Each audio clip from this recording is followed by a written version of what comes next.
hundreds of objects that shouldn't be there. Black holes, 1 billion solar masses, too old. The physics that built our universe cannot explain them. The gravity matrix. JWST found hundreds of objects that shouldn't exist. Here at the gravity matrix, this one stopped us. They're called the Little Red Dots. Later, we show you why 3 teams published simultaneously. That moment changes everything we thought about black hole birth. But first, what the standard model actually predicted. Black holes grow by eating. Eating has a speed limit. The Eddington limit. Radiation pushes out, gravity pulls in.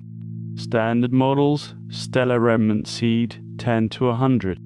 Feed at Eddington rate, 1 billion years. The little red dots exist at JWST 1 billion solar masses, in 900 million years. The math gives one answer, impossible at the Eddington rate. This result contradicts decades of concordance cosmology entirely. Either the measurement is wrong, or the universe. Harvard CFA spent 2 years checking for calibration errors. Dr. Jenny Green at Princeton ran the spectroscopic survey. Broad H-alpha emission lines. Still there. Still impossibly wide. Wide emission lines mean high-velocity gas. The virial mass estimator returned hundreds of millions of. Confirmed by Andrei Fatak's lensing analysis.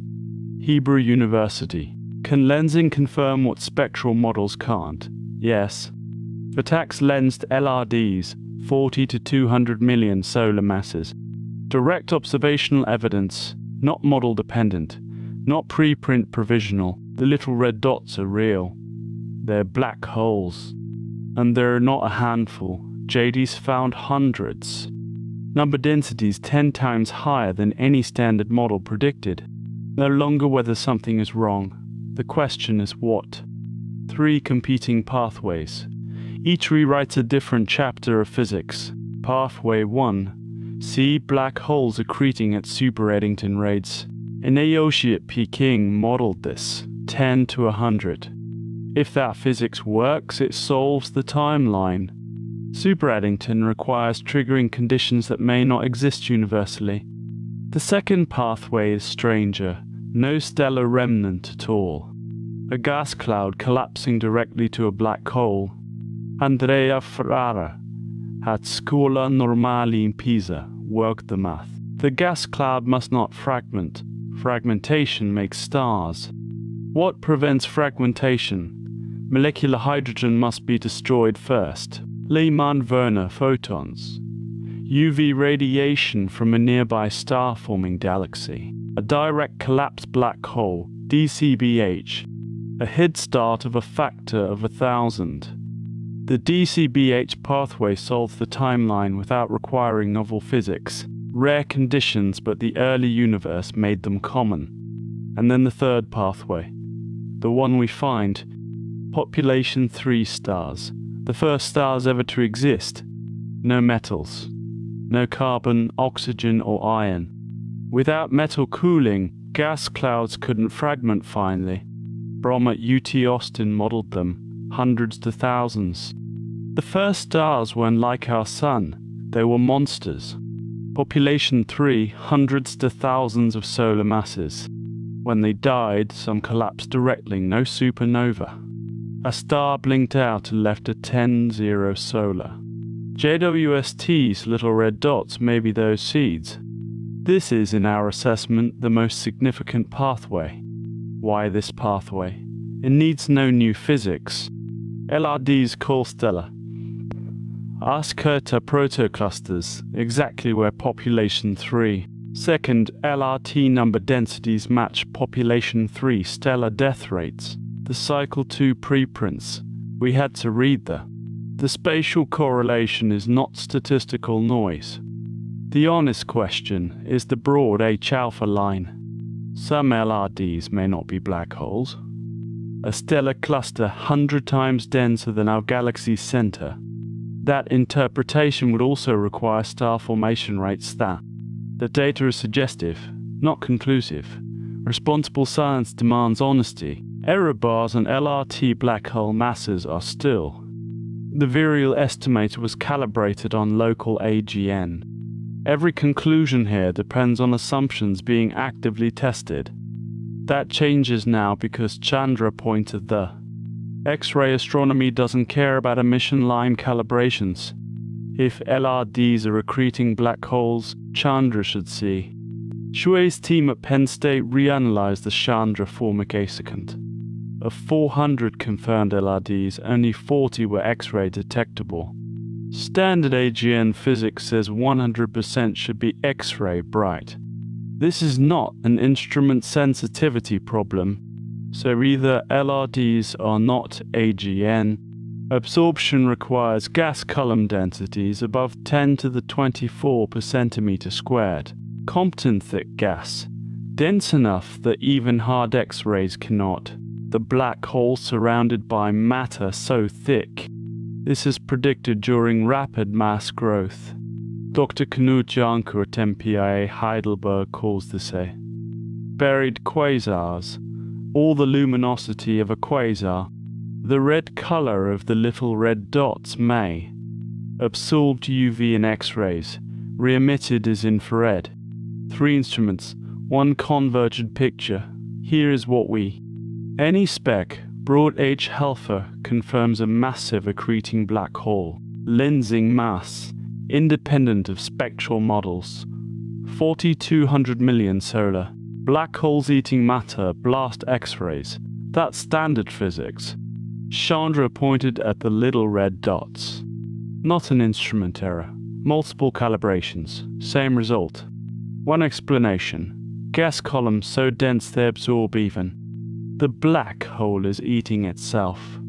Chandra, X-ray non-detection consistent with Compton thick accretion phase. 3 instruments, 3 different physics, 1 coherent object. Zoom out. What does this mean for every galaxy? Every massive galaxy today, Milky Way, Andromeda. Sigma relation. Black hole mass tracks the galaxy's stellar. That correlation implies the black hole and galaxy grew together. But which came first, the galaxy or the black hole? LRDs suggest neither. They co-evolved violently from the beginning. LRT host galaxies have blue UV slopes, while the core assembles its black hole. Specific star formation rates 10-100 times higher than any. If this rate held 100 million years, the early universe was extraordinarily violent. We live in. Every stable galaxy around us passed through this chaotic phase. The iron in your hemoglobin, the silicon in synapses, the little red dots are not anomalies. Of all JWST findings, this one kept us returning. Not because it breaks physics, though it may. The early universe built the seeds of every structure. Watch for this. JWST Cycle 4 MIRI programs begin. MIRI mid-infrared photometry will break the stellar AGN degeneracy that, if MIRI finds mid-infrared access from AGN dust Tauri. If it finds only stellar photosphere signatures, here's what we are watching for. If 60% of LRDs show AGN mid-ER excess, if fewer than 20% the stellar cluster. This is watching cosmology from the front lines. That uncertainty is precisely what makes this moment in. We may be witnessing the birth records of supermassive, not the mature black holes in quasars. The actual birth, the first time matter crossed day. Gravity declaring, this point in space-time belongs to me now. The gravitational field you feel, trace it back. Those first black holes built the galaxies that built. The little red dots are not anomalies they are the first pages of our origin story. 3 competing models. 3 years of data. Regardless of outcome, little red dots have already rewritten. Confirmed, 100 million solar mass SMBHs existed at Z=6. That fact constrains every future model of black hole formation. Team A argues super Eddington. Team B argues direct collapse. Both agree the standard stellar remnant seed model is. Competing theories agreeing the old model is wrong. We are not in a crisis. We are in. Every anomaly JWST reveals constrains the next generation of simulations. The universe is not refusing to cooperate. What caught our attention in the Cycle 2 drop? There was a spatial correlation, LRD's cluster web population. That correlation is preprint, not yet peer-reviewed. The thread we watch most closely as Cycle 4. The universe is answering a question it never knew. When those photons left, our galaxy was stiller. The light traveled 12 billion years. The instruments too. It told us the universe's first chapter was stranger. 3 instruments, 3 years, 3 converging answers. Subscribe, this dataset updates every 6 months as we track every major instrument release so you don't. Full investigation and all source papers pinned in the comments.